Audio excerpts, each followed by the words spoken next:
people, what's going on? It's Lum, back for the Friday Night Gas weekly review, something that we'll be doing predominantly on my own. Going forward, Jay might show up occasionally to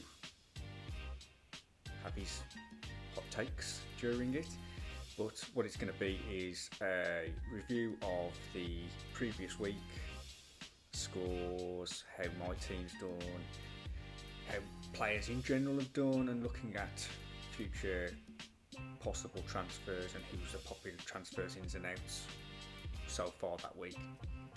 Obviously this week it's not a weekly review because nothing happened last week. It was the international break, but FPL's back, bitches. You need to get locked in, sort stuff out. As you can see, my team's on the screen. A team that I was thinking maybe wildcard last week, but as I've got further through the week, I've looked and I thought, you know what, now it looks alright for the next few weeks. Just hold it. I know quite a few people are looking to wildcard, but I think I'll be wildcarding just because everybody else is, so I'm just going to hold my nerve and wait a few more weeks and try and target the better fixtures for other teams, which we'll look at shortly. The only thing that I really am thinking about doing this week is using the one free transfer that I have to get Son in, but there's a couple of things with that. He's got a good fixture this week against Sheffield United, but then he has got two bad fixtures against Arsenal and Liverpool before the fixtures get better again. So do I take him out, put him in, take him out, and just use my transfers because I'm going to wildcard anyway, probably around game week 9, so there's no point in really holding on to transfers. I might as well just target the fixtures that I want. I mean, I could leave Son in. He might do well in those games, we'll see, but at the moment that's what I'm thinking of doing. I don't want to just hold on to transfers for no reason. I don't want to wildcard for no reason. Not when I could make a better team later on down the road that will do me in good stead heading towards the festive fixtures. So, out of all those players, due to the Champions League and other European competitions coming back, I'll probably take Foden out for Son, because I think Foden could be more of a rotation risk. Again, I could be wrong, but we all know what Pep likes to do, so that would possibly be something. I'm still thinking about it.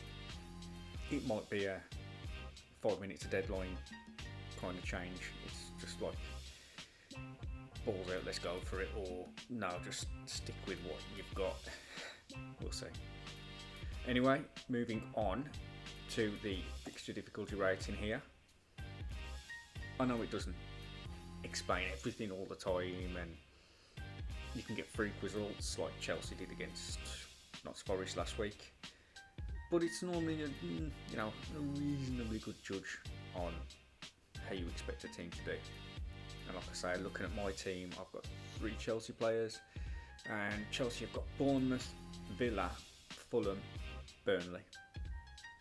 So 3 very good fixtures, and Villa game could be tough, but realistically we should be aiming to win that.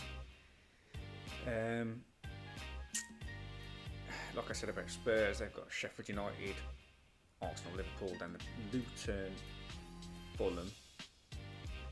So it's a shame about those 2 bad fixtures, the 2 red ones, but I don't think it's the end of the world. Like I say, I could just take him in, put him in for this week, take him out next week.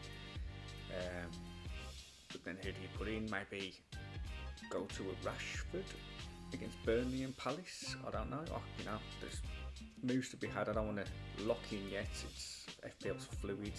Anything can happen. Someone could get injured. Someone could get banned. Someone could fall out with the manager, which is happening at Man United at the moment. So you've just got to roll with it and just see what happens.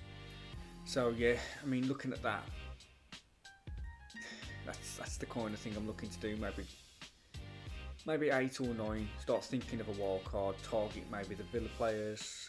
Liverpool also having a good run after that, so I could get in like Mo Salah, maybe a Liverpool defender, something like that. Yeah, those are probably the kind of things I want to do. Maybe move away from Brighton. I mean, I only have Estepinian at the moment. I benched him this week against Man United, but then he's got Bournemouth, so he might come back in for that. Villa, one of those middle of the road kind of games. Then it's Liverpool and Man City, so 2 tough games where you probably expect Brighton to concede. I mean, they'll still be conceding this season, but Estepinian's attacking threats still always good. And obviously, I mean, Newcastle are another team people could be looking at. The fixtures starting to get a little bit better, but we don't know what they're going to do with Europe. Obviously, in the Champions League, will Trippier get rotated? Will Isak and Wilson be rested and played in different positions? We saw Isak went on to the left last season. Wilson played through the middle. Or will they just interchange between the striker position? Will Isak get rested in the Premier League and Wilson predominantly play there, and then Isak's the main guy in Europe, or vice versa? We just don't know. We'd all just be guessing at the moment. So yeah, those are the things that I'll be looking to do. Holding off on the wild card for now, being brave, trying not to jump the gun, and keeping a cool head and not just going with the crowd. Yeah, that's what we're going to do. It's just whether I bring Son in for this game week or just roll the transfer, but I don't see the point in rolling the transfer, honestly. Anyway, like I said, it's just going to be a short one. There's not a lot to say because of last week's international break. There's no fixtures to go over. So that's it for this week. I shall see you next week after the games have been played. I'll get another video out. Hopefully we have more to say and more things to do with the transfers and how my players did. Did I bring Son in? Was it the right decision? Was it the wrong decision? We'll all see next week. So I'll catch you guys later.